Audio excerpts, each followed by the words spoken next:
اعوذ باللہ من الشیطان الرجیم بسم اللہ الرحمن الرحیم نحمدہ ونصلی علی رسولہ الکریم والمہدی الموعود علیہ الصلاۃ والتسلیم وعلی آلہما واصحابہما اجمعین اما بعد فقال اللہ سبحانہ وتعالی فی القرآن المجید والفرقان الحمید فاعوذ باللہ من الشیطان الرجیم بسم اللہ الرحمن الرحیم وَإِذْ تَأَذَّنَ رَبُّكُمْ لَئِن شَكَرْتُمْ لَأَزِيدَنَّكُمْ وَلَئِن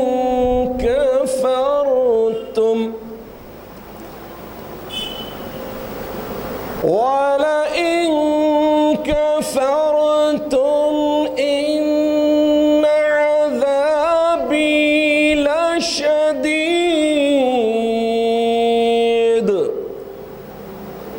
صدق اللہ العظیم۔ سورہ ابراہیم آیت نمبر 7۔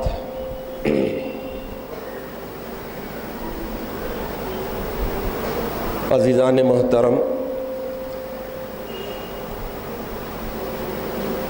اللہ سبحانہ و تعالیٰ نے ایمان والوں کے لیے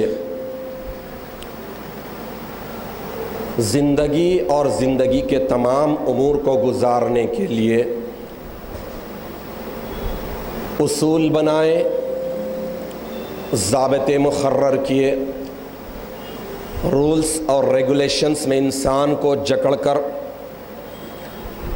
اور رولز اور ریگولیشنز میں انسان کو اللہ تعالیٰ پابند کر کے یہ بتانا چاہتے ہیں کہ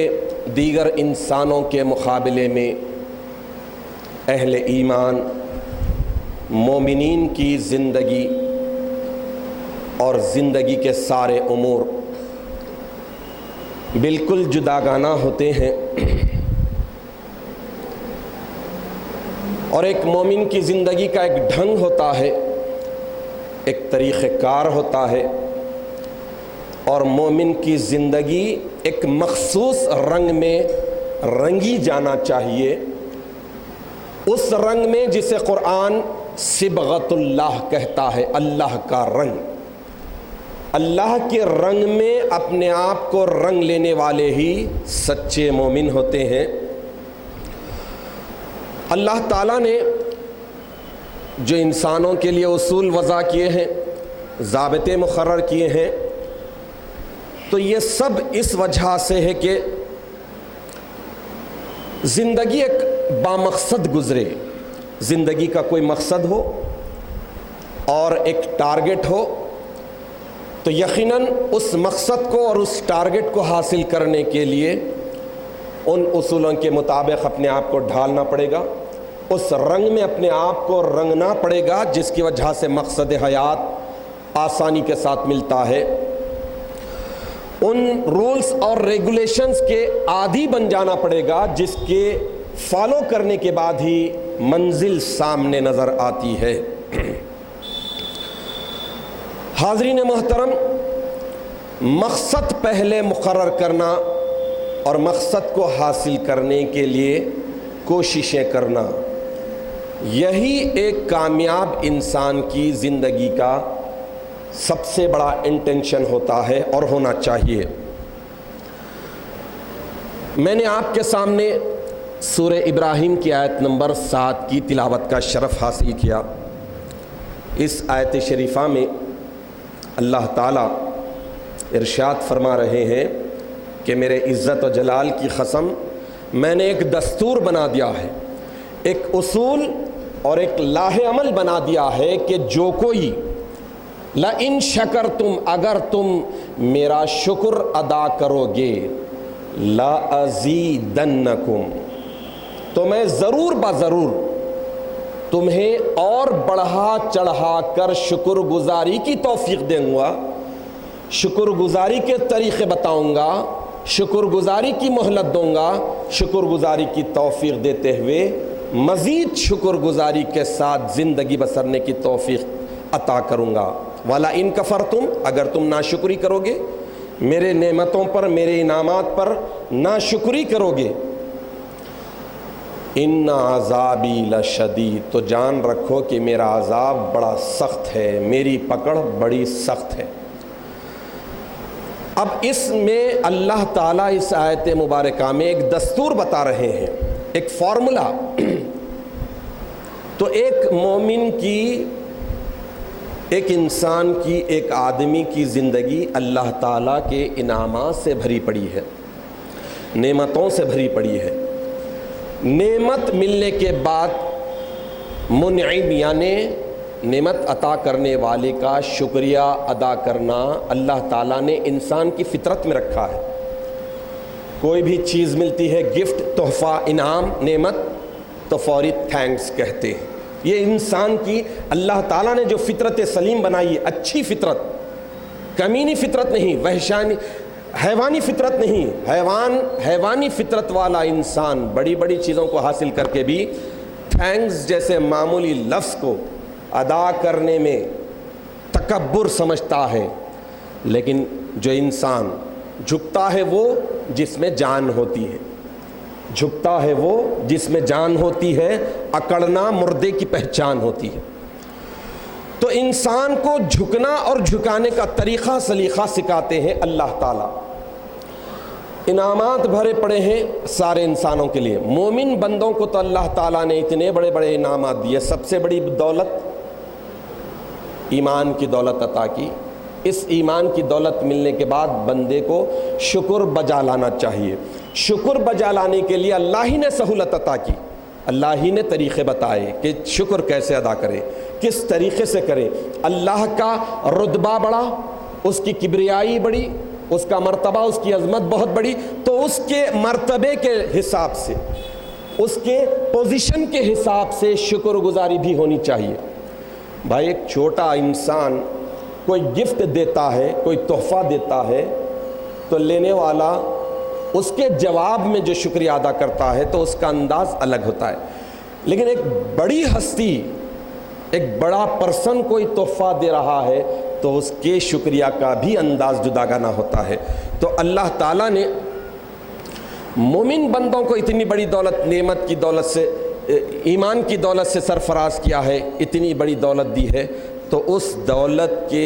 شکریہ کے لیے ہی اللہ تعالیٰ نے بتا دیا کہ شکریہ کے طریقے ہیں، اصولوں کے مطابق زندگی بسر کریں، ضابطوں کے مطابق زندگی بسر کر لو، شکریہ ادا ہو جائے گا، نعمتوں کا شکریہ ادا ہو جائے گا۔ تو وہ ضابطے، وہ اصول، وہ رولس ریگولیشنز، وہ ہیں نماز، روزہ، حج، زکوٰۃ۔ یہ پوری عبادتوں کو آپ دیکھ لیجئے، نماز، 5 وقت کی نماز، یہ انبیاء سابقین نے اللہ تعالیٰ کی طرف سے ملے ہوئے بڑے بڑے انعامات کے شکریہ میں ادا کیا۔ فجر کسی نبی نے، ظہر کسی نبی نے، عصر کسی نبی نے، مغرب کسی نبی نے، عشاء کسی نبی نے اپنے اپنے اوپر اللہ تعالیٰ کی طرف سے بڑے بڑے انعامات ملنے کے شکریہ میں ادا کیا ہے۔ اور وہی شکریہ کے امت محمدیہ پر فرض کر دیا گیا۔ نبیوں کے شکریہ کو اللہ نے امتوں پر فرض کر دیا۔ حج کے جتنے مناسک ہیں، جتنے ارکان ہیں، جتنے پارٹس ہیں، آپ دیکھ لیجئے، ایک ایک نبی نے، نبیوں نے یا نبی کی زوجہ نے یا نبی کے فرزند نے جو کیا، تو اس کے شکریہ میں اللہ تعالیٰ نے امت پر حج کا رکن، عمرے کا رکن، شکرانے کا رکن بنا دیا اور فرض قرار دے دیا۔ ویسے ہی زکوٰۃ اللہ نے مال دی، تو مال کی جب نعمت عطا ہوئی، انعام عطا ہوا، تو اچھے بندے جو تھے، مخلص بندے جو تھے، اس کا شکر ادا کرنے کے لیے طریقے ڈھونڈ رہے تھے، اللہ تعالیٰ نے عشر، زکوٰۃ، صدقات، فطرے وغیرہ وغیرہ سے لگا کر بتا دیا کہ شکر ادا کرنے کے یہ ڈھنگ، یہ طریقے، یہ رولز، یہ ریگولیشنز کو تم مضبوطی سے تھام لو۔ لَإِن شَكَرْتُمْ، اگر تم شکر زیادہ کرو گے، لَأَزِيدَنَّكُمْ، اللہ وعدہ کر رہے ہیں، اپنے اصول کو بتا رہے ہیں کہ میرے پاس ایک فارمولا ہے کہ جو کوئی شکر ادا کرے گا، تم میں جو کوئی شکر ادا کرے گا، لا ازیدنکم، اگر اللہ تعالیٰ خالی ارشاد فرماتے کہ ازیدنکم کافی تھا، میں خوب عطا کروں گا، لیکن لام کی تاکید لام لگا کر عربی گرامر کے حساب سے جب لام آ جاتا ہے تاکید کے لیے آتا ہے، تو اب اس میں یہ بتایا گیا کہ ضرور بضرور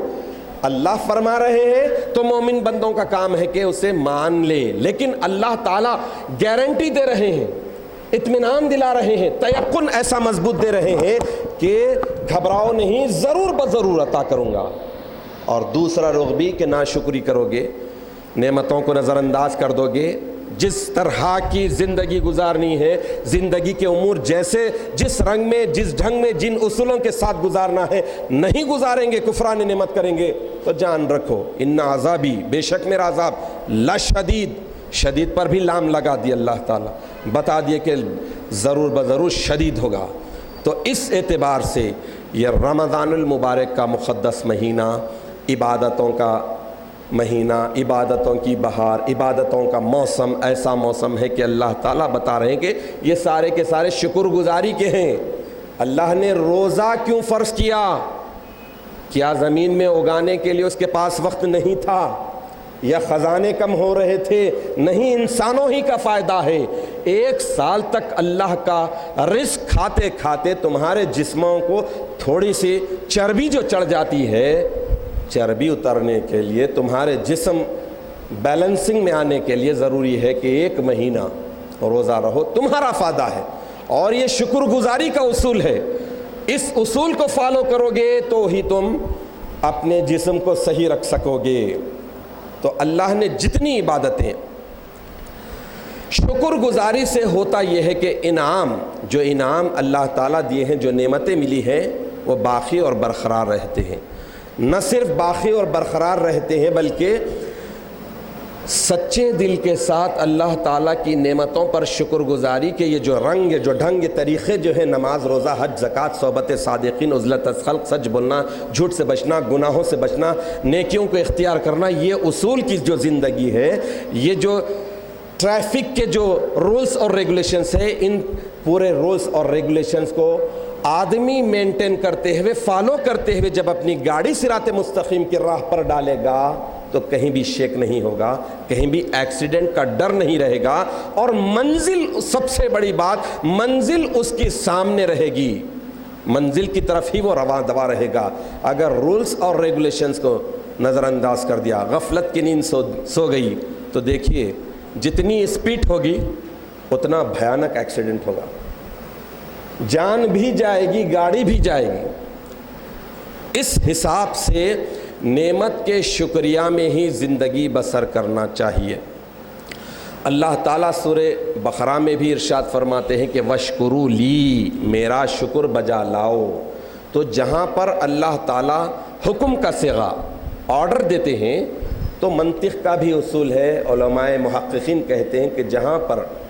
حکم آ جاتا ہے وہ چیز فرض ہوتی ہے، تو اللہ کا شکر بجا لانا بھی مومن بندوں پر فرض ہے۔ اب اس فرض کو اگر چھوڑتے ہیں، وَاشْكُرُوا لِي، میرا شکر بجا لاؤ، وَلَا تَكْفُرُونَ، کفران نعمت مت کرو، تو معلوم یہ ہوا کہ شکر بجا لانا بھی فرض ہے، کفران نعمت سے بچنا بھی فرض ہے،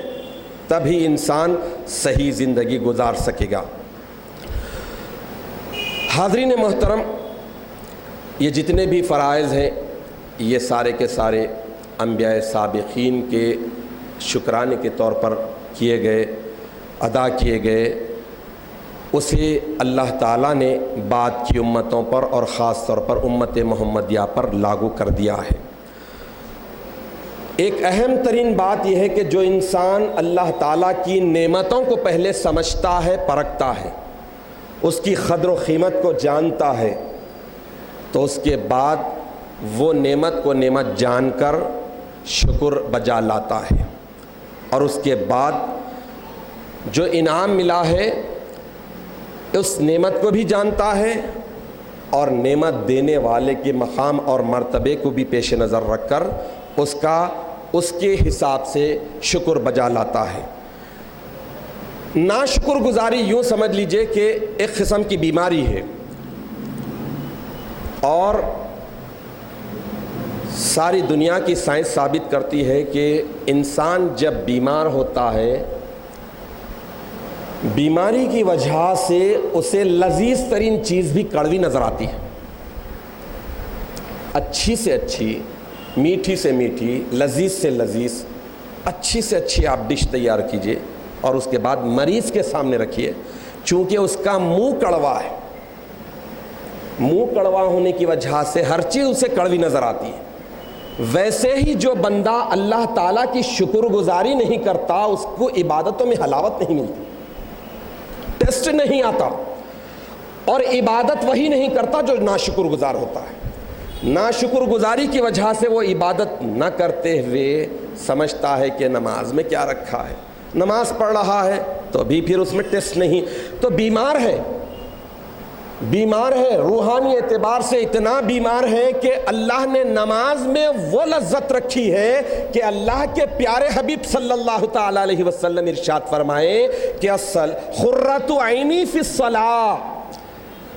میرے آنکھوں کی ٹھنڈک نماز میں ہے، اور آنکھوں کی ٹھنڈک جب اسے نہیں ملتی ہے تو پھر آپ بتائیے، بیمار ہونے کی وجہ سے۔ روزے کے تعلق سے بتایا گیا کہ ہر چیز کو پاک کرنے کے لیے اللہ نے زکوٰۃ رکھی ہے، اور جسم کی زکوٰۃ روزہ۔ اب روزہ اس کے لیے پاکی کا ذریعہ کیسے بنے گا؟ جو روزے کو اللہ کی شکر گزاری کے سچے جذبے کے ساتھ نہیں کر رہا، بس کھانے پینے سے رک گیا، دن بھر سو رہا ہے، اس کے بعد وقت آخر ہڑبڑا کر اٹھتا ہے، جلدی جلدی دیکھتا ہے، اور سب سے پہلے یہ کہ مغرب کی اذان کا انتظار کرتا ہے، جبکہ سال کے 11 مہینے کے مغرب کی اذان مصلیوں کا انتظار کرتی ہے، اور رمضان المبارک کے پورے 1 مہینے کے لیے روزے دار، بے چین روزے دار مغرب کی اذان اور سحرن کا انتظار کرتے ہیں۔ تو شکر گزاری کی، اور شکر گزاری کے لیے تو مہدی موعود برحق علیہ السلام نے بڑی پیاری بات، مختصر جملے میں پیاری بات ارشاد فرمائی کہ شکر کیا ہے، تھینکفل کہنا، گریٹفل کہنا، یہ کس انداز میں؟ تو مہدی علیہ السلام ارشاد فرمائے کہ الشکر ترک الشرک، شکر گزاری کا مقصد یہ کہ اللہ کی ذات اور صفات میں کسی کو شریک نہ کرنا، یہ شکر ہے، سب سے بڑا شکر۔ تو جب اللہ کی ذات اور صفات میں کسی کو شریک نہیں کر رہے ہیں تو شکر گزاری ہوگی۔ وہی اللہ نے رولز اور ریگولیشنز لگائے، وہی اللہ نے اصولوں کو بتا دیا، وہی اللہ نے ضوابط بیان کر دیے، ضابطے بیان کر کے بتا دیے کہ دیکھو نماز تمہارے لیے خبر میں جانے کے بعد روزہ ڈھال بنے گا، نماز نور بنے گی، فلاں وہ ہوگا، فلاں یہ چیز تمہارے لیے مددگار بنیں گے، شفاعت کرنے والے بنیں گے۔ تو اس اعتبار سے یہ رولز، یہ اصول، یہ ضابطے بتا دیے گئے ہیں، اب اسے پورے شکر گزاری کے سچے جذبے کے ساتھ ادا کرنا چاہیے۔ تو شکر گزار کون ہوتا ہے؟ جس کا ایمان اسٹرانگ ہوتا ہے، مضبوط ہوتا ہے، طاقتور ہوتا ہے۔ جتنا اللہ کی ذات پر اس کا ایمان مضبوط ہوگا اتنا وہ شکر گزاری کے طریقے اختیار کرتا جائے گا، اور شکر گزاری کے طریقے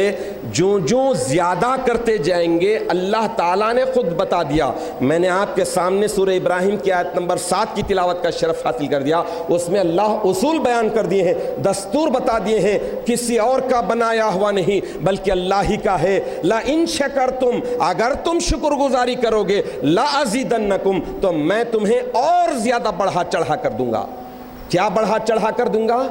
شکر گزاری کی توفیق، شکر گزاری کے طریقے۔ 5 وقت کی نماز با جماعت کے عادی ہیں تو چلو تم سچی شکر گزاری کر رہے ہیں، میں تمہیں اشراق کا بھی عادی بناتا ہوں، چاشت کی بھی توفیق دیتا ہوں، اور آگے بڑھتے ہیں تو پھر میں تمہاری روحانیت میں ترقی کے لیے تمہارے لیے تہجد کے لیے بھی موقع مہیا کرتا ہوں، سہولت دیتا ہوں، ٹائم نکالنے کی توفیق دیتا ہوں۔ ایسے اللہ تعالیٰ دھیرے دھیرے کر کے شکر گزاری کے طریقے بتاتے ہیں، لیکن اس کے لیے ضروری یہ ہے کہ ایمان مضبوط کرتا جائے۔ ایمان جتنا مضبوط ہوگا اتنا آدمی شکر گزاری کی طرف راغب ہوگا۔ میں بے شمار ایمان والوں کی میں سے ایک کا تذکرہ آپ کے سامنے کرنے کی سعادت حاصل کروں گا۔ حاشیہ شریف کے صفحہ نمبر 219 پر نقل شریف آئی ہے، ایک بہت بڑے ولی اللہ گزرے ہیں، حضرت بایزید بستامی رحمۃ اللہ علیہ، بستان میں رہنے والے۔ اب یہ حضرت سے ان کا ایک عقیدت مند آیا اور آ کر ایک سوال داغ دیا۔ دیکھیے، اگر نارملی اس قسم کا سوال آپ سے یا مجھ سے کوئی کر دے تو ہرٹ محسوس کر کے جھڑک دیں گے، گالی دے دیں گے، لیکن واقعی جو اللہ والے ہوتے ہیں، جن کے درخت پر بہت بڑا پھل لگا ہوتا ہے، وہ کتنے بے نفسی والے ہوتے ہیں، انتہائی انکساری کا پتلا ہوتے ہیں۔ تو آنے والے نے سوال کر دیا کہ حضرت کیا آپ مرد ہیں؟ تو حضرت نے جواب دیا کہ میں تمہیں جواب اپنی موت پر دوں گا۔ اب یہ کانفیڈنس بھی دیکھیے کہ ایک اللہ کے ولی بتا رہے ہیں کہ مرنے کا وقت تو انہیں معلوم نہیں، لیکن اللہ والے ہیں، اللہ کے قریبی بندے ہونے کی وجہ سے ان کا ایمان کتنا مضبوط ہے۔ دیکھیے، وقت گزرا، برسوں گزرے، سوال کرنے والے نے سوال کیا کہ کیا آپ مرد ہیں؟ تو آپ نے جواب دیا کہ میں اس کا جواب تمہیں اپنے مرنے کے وقت میں دوں گا۔ چنانچہ وقت گزرنے کے بعد حضرت بایزید بستامی رحمۃ اللہ علیہ کے انتقال کا وقت قریب آیا۔ وہ شخص عقیدت مند تھا، معلوم ہوا کہ حضرت کا وصال مبارک ہونے والا ہے، گیا حضرت کے پاس، قدم بوسی کیا، اس کے بعد بیٹھ کر پوچھا کہ حضرت آپ نے فرمایا تھا، میں نے ایک سوال کیا تھا کہ کیا آپ مرد ہیں؟ تو آپ نے کہا تھا کہ مرتے وقت مجھ سے سوال کرنا، جب پوچھو میں جب جواب دوں گا، تو میں پوچھنا چاہتا ہوں کہ کیا آپ مرد ہیں؟ تو حضرت نے ارشاد فرمایا کہ ہاں میں مرد کی حیثیت سے اس دنیا سے اس دنیا میں جا رہا۔ وہ عقیدت مند حیران ہوا، پریشان ہوا کہ حضرت یہی سوال میں نے آپ سے برسوں پہلے کیا تھا، یہی جواب آپ جب بھی دے سکتے تھے، لیکن آپ اب جواب دے رہے ہیں، اس کی حقیقت کیا ہے؟ تو حضرت بایزید بستامی رحمۃ اللہ علیہ جو اصولوں کی زندگی گزارے، جو ضابطوں کی زندگی گزارے، جو اللہ کے رولز اور ریگولیشنز میں ایسے پابند رہے، وہ ہستی کہتے ہیں کہ بھائی بندہ کس بھرم پر کہے گا، تم جب پوچھے تھے میرے بڑے بڑے دشمن میرے آگے پیچھے بھرے تھے، شیطان، نفس، مخلوق، دنیا، یہ مجھے چاروں طرف سے گھیرے ہوئے تھے، میں جب کیسے کہتا اب تو میں اس دنیا سے جانے والا ہوں، اور اللہ کے فضل سے، اللہ کی توفیق سے میں یہ چاروں دشمنوں سے پیچھا چھٹا چکا ہوں، اور یہ چاروں دشمن مجھ پر حاوی نہیں ہو سکے۔ اس وجہ سے میں اب یہ کہہ رہا ہوں کہ اب میں مرد کی حیثیت سے جا رہا ہوں۔ مطلب مرد کا مطلب یہ ہوتا ہے کہ مکمل ایمان والا، کامل ایمان والا، اور جو مکمل ایمان والا نہیں ہوتا وہ مرد نہیں ہوتا۔ اس وجہ سے نامردوں کے کام کرتے ہیں، گھبرا جاتے ہیں، ارے 5 وقت کی نماز، ارے ابھی عمرج کیا ہے، ابھی فلانچ کیا ہے، ابھی ترک دنیا کیوں کرے، ابھی یہ دنیا کو کیوں چھوڑے، ابھی تو بہت کمانا ہے، ابھی تو بہت دنیا دیکھنا ہے، ارے ابھی تو تھوڑا سا میں کمایا ہوں، کروڑ پتی بنا ہوں، ابھی تو ملینر بننا ہے، بلینر بننا ہے۔ اس قسم کے مرد وہ ہوتا ہے جس کا ایمان کامل ہوتا ہے۔ تو الغرض رمضان المبارک کا یہ مقدس مہینہ مومن بندوں کو مرد بنانے والا ہے، ایمان والے بنانے والا ہے، ضابطوں کو بیان کر کے بتا رہا ہے کہ تم شکر گزاری کے ساتھ اپنی زندگی ایسے گزارو، ناشکروں کی طرح نہیں۔ ناشکر انسان اللہ کے رولز اور ریگولیشنز کو، اللہ کے قوانین کو نظر انداز کر کے گزارتے ہیں۔